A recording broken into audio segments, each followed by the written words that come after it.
Hello, I'm Erica, the owner of Passionate Gems and Creations, and I'm here to show you how I make my roller tray set.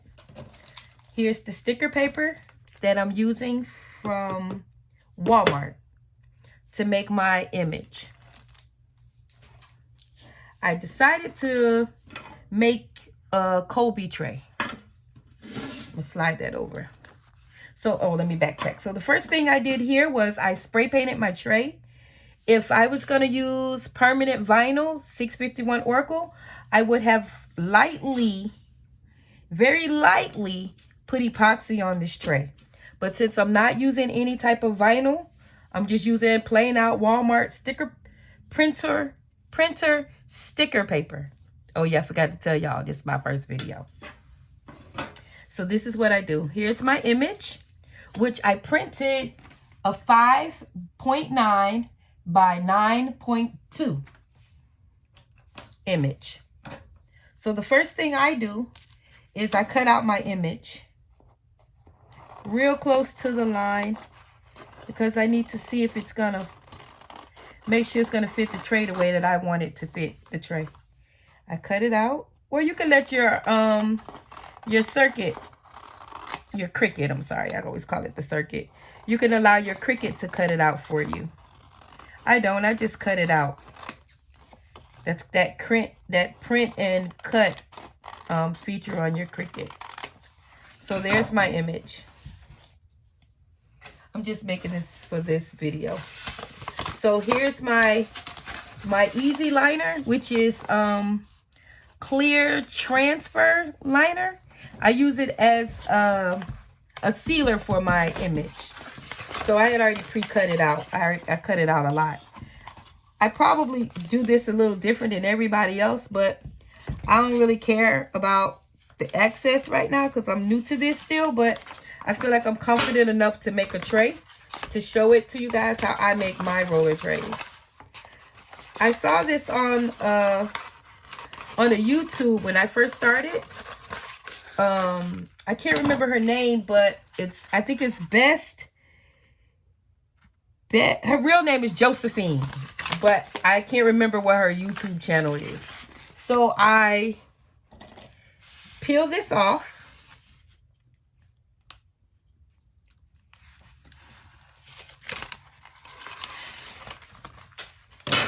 Then I stick it on, and the way that I stick my clear on is I put a little bend in it like this, and then I stick it in the middle first. I stick it in the middle first, and then I take my little squeegee thing and I roll it out like that, and then I catch it.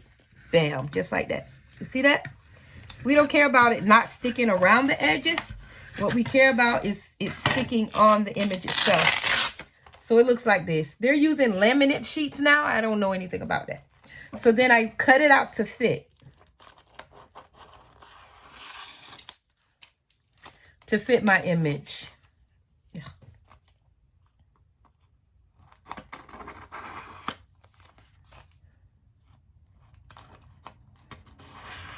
When I first started making trays, I didn't know what to do. I'm not even gonna lie to you guys. I had no idea on what to do. So what I did was I was cutting out these images, printing it from I have a laser, a HP inkjet. I'm sorry, not a laser. I have an inkjet.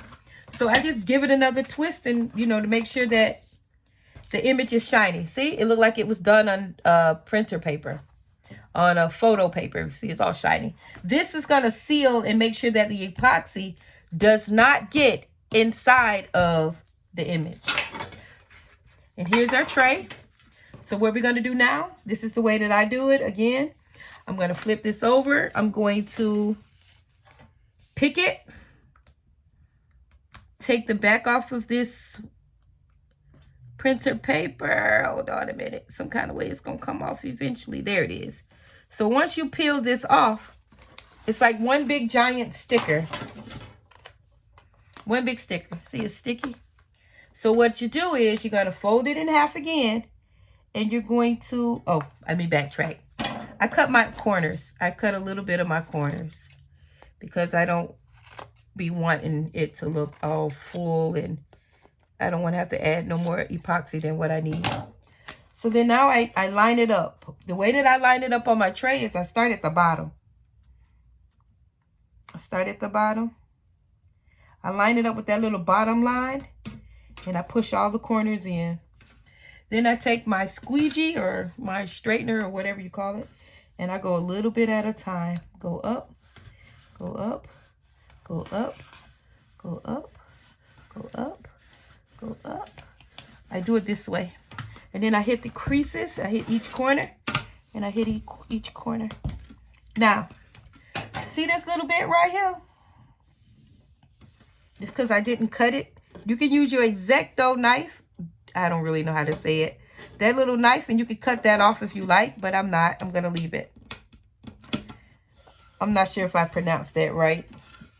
I call it ejecto knife. I'm sure that's not what it is, but you all have an idea what I'm saying. In case you don't know what I'm talking about, I mean this knife that won't open. You can take it and get real personal, and you can just cut down the side here if you want to make it perfect. I'm not making it perfect because this is a gift to someone I know.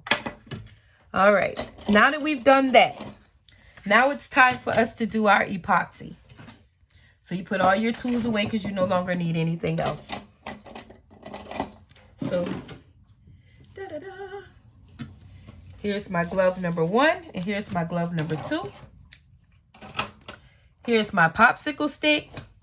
And for this video, I'm going to use this cup, and I'm going to waste the cup.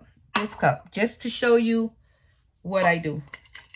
Well, I don't have any shot glasses, the clear kind, but what I usually would do, I would use these. And the way I use these is I stick it inside of my cup because I ran out. I forgot to get it from the dollar store. I would stick it in my cup, and if I'm only going to use a little bit, I will make a marking across here just to show you. But for normally, when I make a regular tray, I would feel, matter of fact, I'm just going to do it. I'm going to use it. I'm going to do it. Fuck it. I'm going to just do it. I'm going to do it this way. The way that I would normally do it. So here's my shot cups. Got to put my gloves on.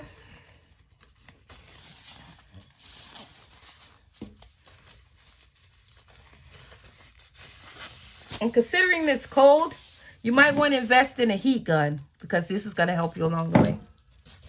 The epoxy that I chose to use is called Promaine Supplies. This is A.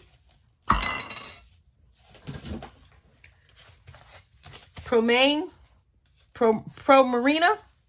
I'm sorry, I can't even read. Epoxy B. So what I'm going to do is take A, and I'm going to fill up my little red cup to the very, not all the way up to the top, but because it's the little red cup, we're going to fill it to the top, midway to the top. I try not to get much, you know, if I have anything left over, I got an ABC mold over there. I'm just going to stick it in the mold. You see that? So I don't really want that much because this is a little bigger than the shot glass I normally use. So I'm going to pour a little bit back in my jar, my jug. Here we go. So give it a minute to settle. Let's just fill it up. Forget it. Let me just do it the right way. Do it the way so you'll know what to do. All right, so you're going to fill it all the way up. Just fill the cup up. If you get the smaller shot glasses from the dollar store. So we know this is A. So A goes all the way up to past the very first line, not all the way to the very, very, very top. Now we're going to pour part B. Let me get my alphabet mold. Oh, I got a kitty cat here. Use the kitty cat anyway. Use the daggers because I know I'm going to have leftovers. All right. So you see that little line? Let me get my little pointer. See this line right here? The other epoxy goes almost to the top of that line. It actually covers the top of that line. So I'm going to pour my B to meet my A. See, I poured too much.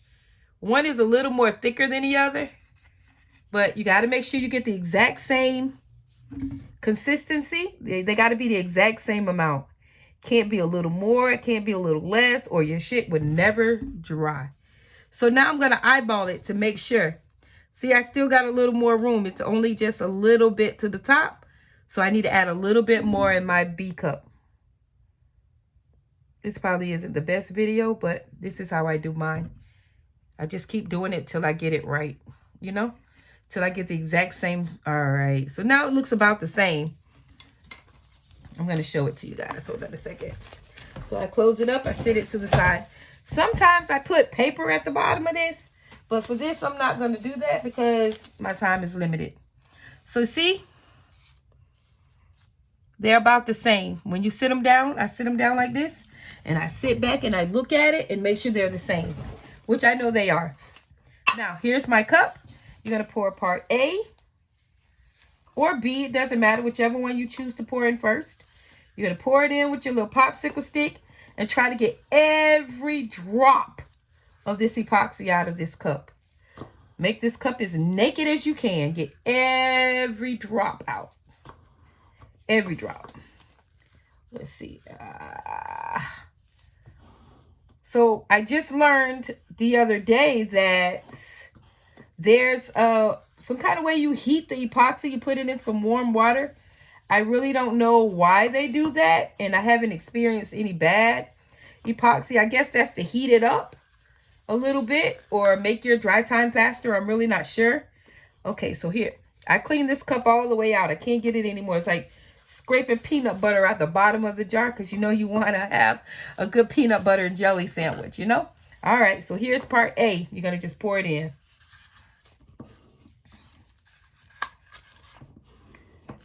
All right, so I already know that I have a little bit too much in here because I really don't use their measuring cups or anything like that. I pretty much eyeball everything that I do.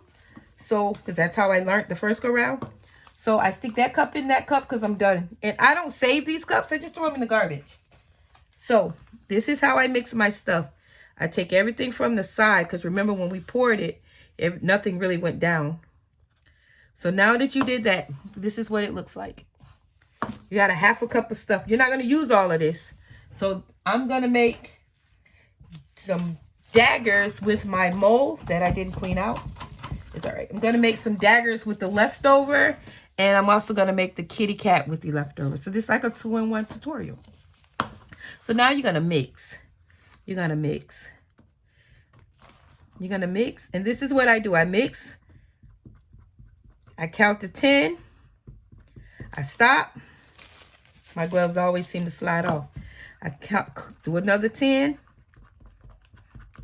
This is just what I do. I stop. I give it a little time to form the bubbles. Sometimes it do, sometimes it don't. But I do it again. So technically I give it like 30 stirs or so. But when you mix the epoxy, it's going to be white and creamy at first. You just keep mixing until you think it's going to turn all clear. So what I do to speed up all that, I let it sit and see it's starting to do what it needs to do, right? So here's my little handy dandy notebook right here. That heat. So now I heat it up to speed it up a little bit. I turn a little, mix a little, turn a little, mix a little, turn a little, mix a little. And it also helps get rid of some of these air bubbles that we formed. I turn a little, mix a little, turn a little, mix a little. Don't put too much heat because you'll burn it and it won't be good. And I mix some more and I turn it off. Because it's kind of cold in my house. I don't never really turn on my heater when it's cold. And then I mix it a little bit more.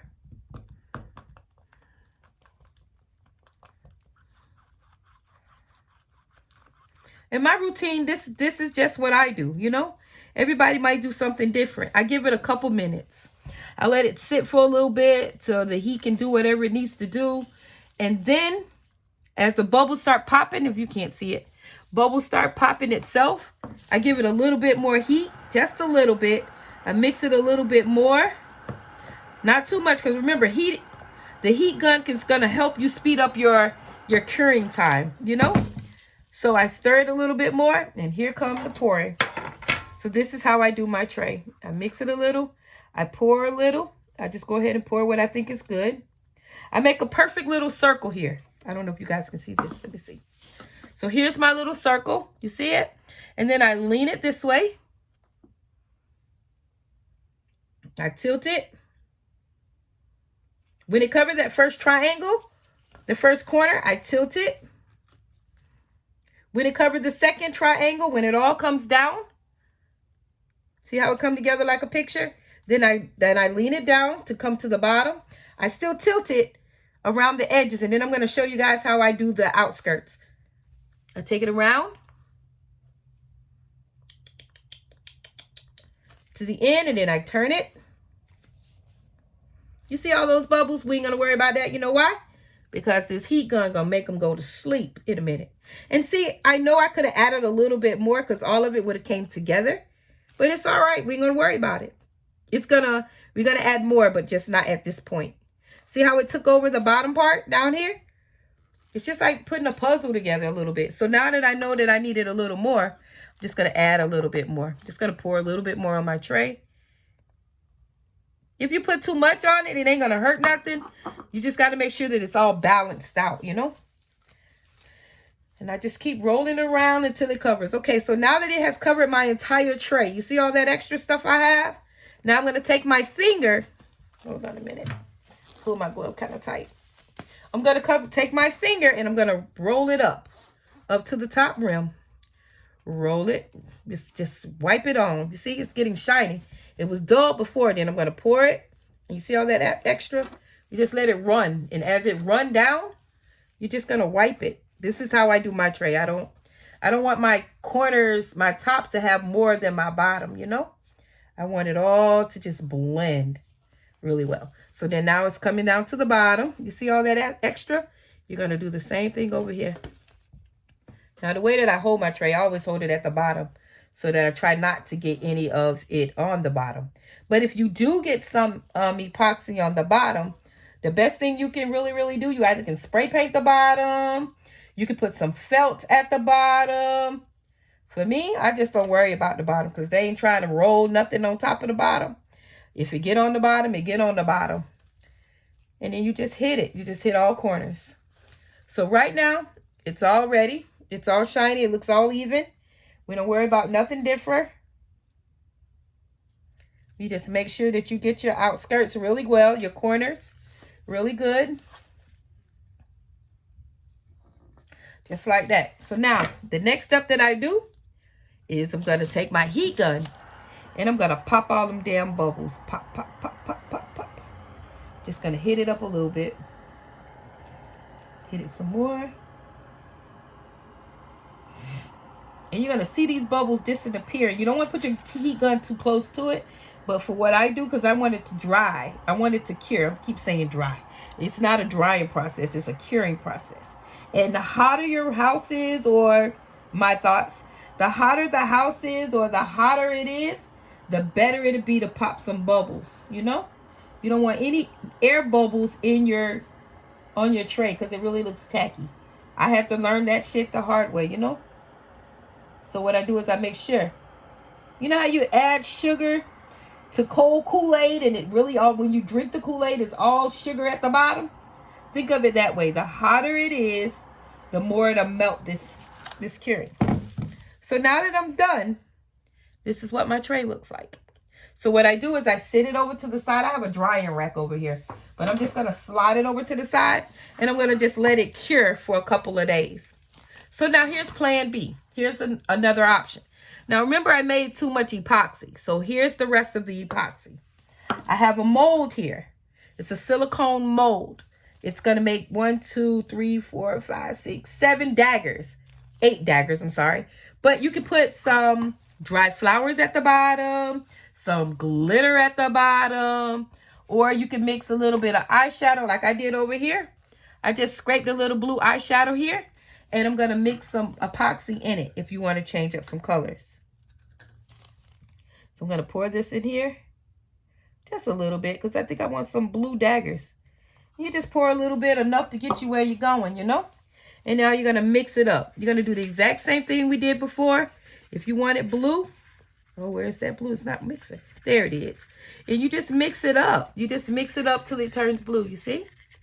Just mix it some more. Remember, we already heated this, so we don't worry about the air bubbles at this point. Because when we put it in our silicone mold, it's gonna, we're gonna hit it anyway. So here it is. I'm mixing it. And now I have a blue color. You just mix it really well. I mean, today and age, really don't matter if you mix it bad. As long as you mix your epoxy equal parts. So if you do a half a cup here, you got to do a half a cup there. When you add other stuff to it, you should be good to go. So here goes nothing. Now I'm going to take this epoxy and I'm going to pour it inside the mold that I want it to be. Which it didn't stir very well, but these little blue flakes in it, it looked like I did some real artwork here, believe it or not. But let's see. So here we go. So here we go right here. So there you go. There's mold number 1. We got it in there. Might need a little bit more in there. There we go. Now let's do mold number 2. Let's just pick this thing over here and fill it up. There we go. I made a little mess. We don't worry about it. So now you see, here is where the keychain part goes. I always seem to mess that up, so I'm going to just feed it through with the popsicle stick, you know. Make sure I get enough in there, because if you don't, it's going to be real thin. That's how I messed up the very first time. All right, I got a little bit more. So what I'm going to do is go ahead and mix the rest of this epoxy in there. And go ahead and make everything blue, because life is easy that way when it's blue. Now, I learned on another video that never mix your epoxy in all together in case you want to change the colors. So always have different cups. Like I already had this blue set up for something else, but I never got around to it. And then my customer changed her color. So since she changed the color, I'm going to go ahead and use this so I don't let my little drip of eyeshadow go to waste. It's called mica. Mica is in eyeshadow to give it the color. It's for pigmentation. You also can use alcohol inks, which you can make that. I saw a video about how to make that. Pretty much anything can go in resin. Can't get in detail because I can't really remember all of it because I'm still learning about resin in these molds, because this is really new to me. You would think I knew what I was doing when it came to this mold, but I'm learning. My first one came out perfect. My second one is funny because it really didn't come out that well. It was a hot mess. I ain't even gonna lie. I don't know what happened. I know I was drinking that night. I felt like I wanted to do some crafting. And baby, it was a disaster. Never drink while you're doing resin. Things just don't come out the way it should. So here we go. So now that I have my 2 little things done, I still have some left. I'm going to slide this, throw that cup in the garbage as well. I'm going to slide this up, and I'm going to use my little kitty cat. I just got kitty cat. So we're going to go ahead and pour the blue resin inside the kitty cat. And just let it flow through. Just let it flow through. Yeah, just like that. Yeah, just like that. Uh-oh. Yeah, I'm making a mess.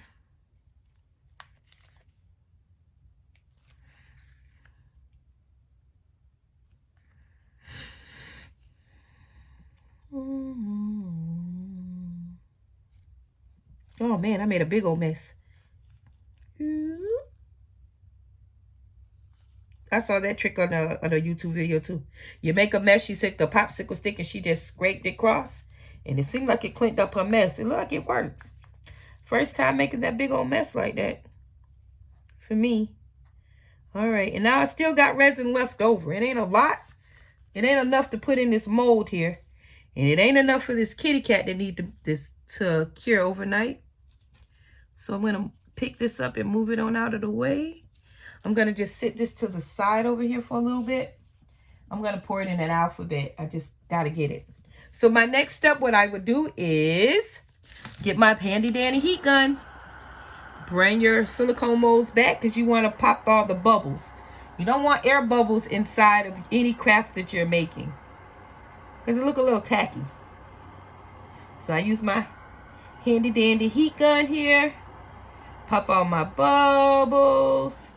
Do the same thing to my mold over here. Let me pull this back so you guys can see it. Go ahead and pop them. Pop it, pop, pop, pop, pop, pop, pop, pop, pop, pop them. once we pop them, you know, it just speed up it helps. The heat gun really helps with the curing of this stuff, of the epoxy, the resin. I call it epoxy because that's what it was when I first started. Now it's called resin. I guess it's the same. And if you want to go back and reheat your tray, you can. Just to speed up the process. The more heat it has, the quicker it will cure. And that's the conclusion of how I resin my trays. Thank you.